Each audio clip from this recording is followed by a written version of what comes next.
ಹಾಡು ಬಹಳ ಮುಖ್ಯ ಆಗುತ್ತೆ. ಆ್ಯಂಡ್ ಕವಿರಾಜ್ ಅವ್ರು ಬರೆದಾಗ ಅಫ್ಕೋರ್ಸ್ ಅದಕ್ಕೆ ಒಂದು ಅರ್ಥ ಬರುತ್ತೆ. ಅವರೇ ಬರೆದಿದ್ದು ಕರೆಕ್ಟ್. ಅದನ್ನ ಕೆಲವೊಂದು ಕೆಲಸಗಳನ್ನ ಯಾರು ಮಾಡ್ಬೇಕು ಅವರೇ ಮಾಡಬೇಕು, ಅದಕ್ಕೆ ಅವರೇ ರೈಟ್ ಪರ್ಸನ್. ಕವಿರಾಜ್ ಅವರ ಪೆನ್ನಿಂದ ತುಂಬ ಬರೆಯೋದಿದೆ. ಅವ್ರ ಹೋರಾಟದ ಹಾದಿ ನೋಡ್ತಾ ಇದ್ದೀನಿ ನಾನು.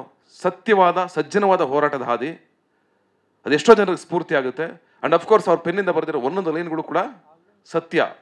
ಅವ್ರು ಕೇಳ್ತಾ ಇದ್ರು ನನಗೆ ಹಾಡು ಹಿಟ್ಟಾಗುತ್ತಾ ಅಂತ. ಹಾಡು ಹಿಟ್ಟಾಗುತ್ತಾ ಬಿಡುತ್ತಾ ನಮ್ಗೆ ಬೇಡ, ಸಿನಿಮಾ ಹಿಟ್ಟಾಗುತ್ತಾ ಬಿಡುತ್ತಾ ಬೇಡ. ನಮ್ಮ ಕರ್ತವ್ಯ ನಾವು ಮಾಡಬೇಕು. ಮುಂದೊಂದು ದಿವಸ ಎಲ್ಲೋ ನಿಂತ್ಕೊಂಡಾಗ, ಏನಕ್ಕೋ ನಮಗೆ ಯಾವುದೋ ಒಂದು ಪ್ರೊಟೆಸ್ಟ್ಗೋ ಒಂದು ಈವೆಂಟಲ್ಲೋ ನಿಂತಾಗ ಒಂದು ಹಾಡಬೇಕು ಅಂದಾಗ ಅಂಥದ್ದೊಂದು ಹಾಡಬೇಕು ನಮಗೆ. ಸಿನಿಮಾ ಹಾಡು ಹಿಟ್ಟಾಗುತ್ತಾ ಫೇಲ್ಯೂರ್ ಆಗುತ್ತಾ ಅದೆಲ್ಲ ಕೌಂಟ್ ನಮ್ಗೆ ಬೇಡ. ಸಿನಿಮಾನೂ ಅಷ್ಟೇನೆ. ಇತಿಹಾಸ ತೆಗೆದು ನೋಡಿದಾಗ ಇಂಥರ ಸಿನಿಮಾಗಳು ಇದೆಯಾ ಅಂತಂದಾಗ ಆ ಲಿಸ್ಟಲ್ಲಿ ಬರಬೇಕಲ್ಲ ಸಿನಿಮಾ. ಗೆಲುವು ಸೋಲು ನಮ್ಮ ಕೈಲಿ ನಿಮ್ಮ ಕೈಲಿಲ್ಲ, ಸಿನಿಮಾ ಮಾಡೋದಷ್ಟೇ ನಮ್ಮ ಕೈಲಿರೋದು. ಆ ಕಾನ್ಫಿಡೆನ್ಸ್ ಇರೋ ಹುಡುಗರು ಹುಟ್ಟಬೇಕಲ್ಲ. ಹಂಗೆ ಒಬ್ಬ ಅರುಣ್ ತುಂಬ ಕಾನ್ಫಿಡೆನ್ಸ್ ಇರುವಂಥ ಹುಡುಗ. ಅವನೊಳಗಡೆ ಒಂದು ಸೈಲೆನ್ಸ್ ಇದೆ. ಆದರೆ ಸಿನಿಮಾದಲ್ಲಿ ಆ ಫೈರ್ ಕಾಣಿಸ್ತಾ ಇದೆ.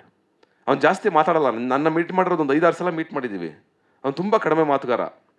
ಬಟ್ ಅವನೊಳಗಡೆ ಸಿಕ್ಕಾಪಟ್ಟೆ ಫೈರ್ ಇದೆ. ಆ ಫೈಯರೇ ಧೀರ ಭಗತ್ ರಾಯ್. ಆ್ಯಂಡ್ ಅಫ್ಕೋರ್ಸ್ ಯಾವಾಗ ನನಗೆ ಅನಿಸ್ತಿತ್ತು, ನನಗೆ ಯಾಕೆ ಸ್ಕ್ರಿಪ್ಟ್ಗಳು ಹೇಳಲ್ಲ.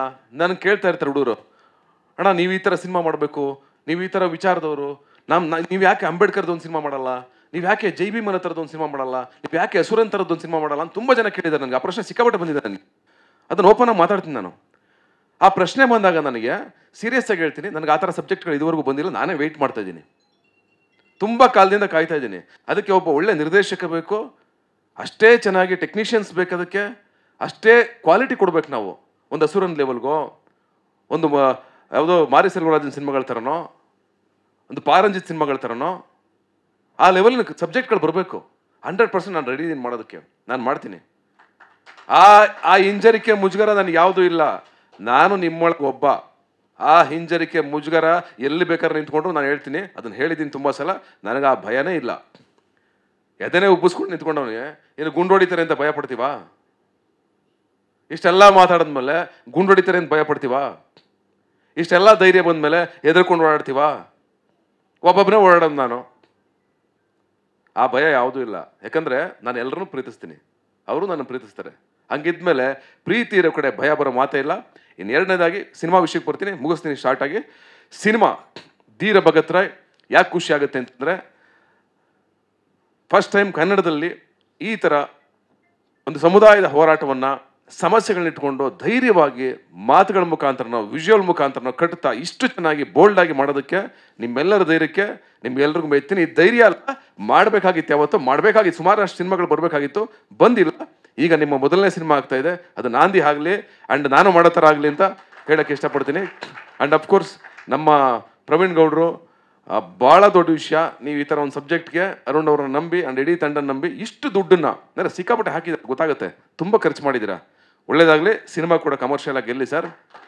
ಆ್ಯಂಡ್ ಅಫ್ಕೋರ್ಸ್ ಹೀರೋ ಹೀರೋಯಿನ್ ಇಬ್ಬರು ತುಂಬ ಆಸೆಗಳಿಂದ ಈ ಸಿನಿಮಾ ನೋಡ್ತಾ ಇದ್ದಾರೆ. ಅವರಿಬ್ಬರಿಗೂ ಒಳ್ಳೇದಾಗಲಿ. ಅಫ್ಕೋರ್ಸ್ ನೀವು ಯಾವತ್ತೂ ನನ್ನಿಂದ ಏನಾದರೂ ಸಣ್ಣ, ನಮ್ಮಿಂದ ಏನು ದೊಡ್ಡ ಸಹಾಯ ಆಗುತ್ತೋ ಗೊತ್ತಿಲ್ಲ, ನಾನು ಆ ಮಟ್ಟಕ್ಕೆ ಬೆಳೀಲಿ ಅಂತ ನಿಮ್ಮೆಲ್ಲರಲ್ಲಿ ಕೇಳ್ಕೊತೀನಿ. ನನ್ನ ಬೆಳೆಸಿ ಅಂತ ನಾನು ಕೇಳ್ಕೊತೀನಿ. ಯಾಕೆ ಗೊತ್ತಾ, ಆ ಮಟ್ಟಕ್ಕೆ ಹೋಗ್ಬೇಕು ನಾನು. ಆ ಮಟ್ಟಕ್ಕೆ ಹೋದಾಗ ನಾನು ಬಂದು ನಿಂತ್ಕೊಂಡಾಗ ಒಂದು ಕ್ಷಣ ನಿಮ್ಮ ಜೊತೆಗೆ ಬಂದು ನಿಂತ್ಕೊಂಡಾಗ ಇದು ಲಕ್ಷಾಂತರ ಜನ ಸಿನಿಮಾ ನೋಡೋ ಥರ ಆಗಬೇಕು. ಅದು ನನ್ನ ಆಶಯ. ನಾನು ಯಾಕೆ ಬೆಳಿಬೇಕು ಅಂತಂದರೆ, ನಾವೇ ಯಾಕೆ ಬೆಳಿಬೇಕು ಅಂದರೆ ನಮ್ಮಿಂದ ಇನ್ನೊಂದು 100 ಜನ ಬೆಳಿಬೇಕು. ಆ ಕಾರಣಕ್ಕೆ ನಾವು ಬೆಳಿಬೇಕು. ಆ ಆಶೀರ್ವಾದ, ನಿಮ್ಮ ಪ್ರೀತಿ ನಮ್ಮ ಮೇಲೆ ಇರಲಿ.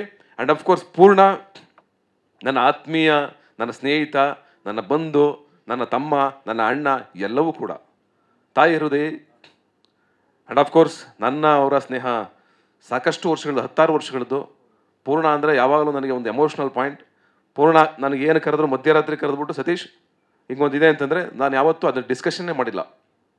ಏನು ಕೇಳಿದ್ರು ಡಿಸ್ಕಷನ್ನೇ ಮಾಡಿಲ್ಲ. ಎಲ್ಲಿಗೆ ಪೂರ್ಣ? ಆಯ್ತು ಪೂರ್ಣ ಬರ್ತೀನಿ. ಓಕೆ, ಏನು ಮಾಡ್ಬೇಕು ಪೂರ್ಣ? ಇದೊಂದು ಹಾಡುಗಳು ಬಿಡುಗಡೆ ಮಾಡ್ತೀನಿ ಪೂರ್ಣ. ಇನ್ನೇನು ಮಾಡ್ಬೇಕು ಪೂರ್ಣ? ಆಯಿತು ಪೂರ್ಣ ಮಾಡ್ತೀನಿ.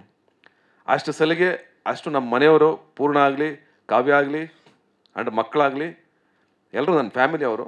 ಆ್ಯಂಡ್ ಅಫ್ಕೋರ್ಸ್ ತುಂಬ ಒಳ್ಳೆ ಫ್ಯಾಮಿಲಿ, ತುಂಬ ಒಳ್ಳೆ ಜನ. ಪೂರ್ಣನ ಇದೆಲ್ಲವನ್ನು ಮಿಗಿಲಾಗಿ ಪೂರ್ಣ ಹಠವಾದಿ ಆ್ಯಂಡ್ ಹಸಿವಿರೋನು.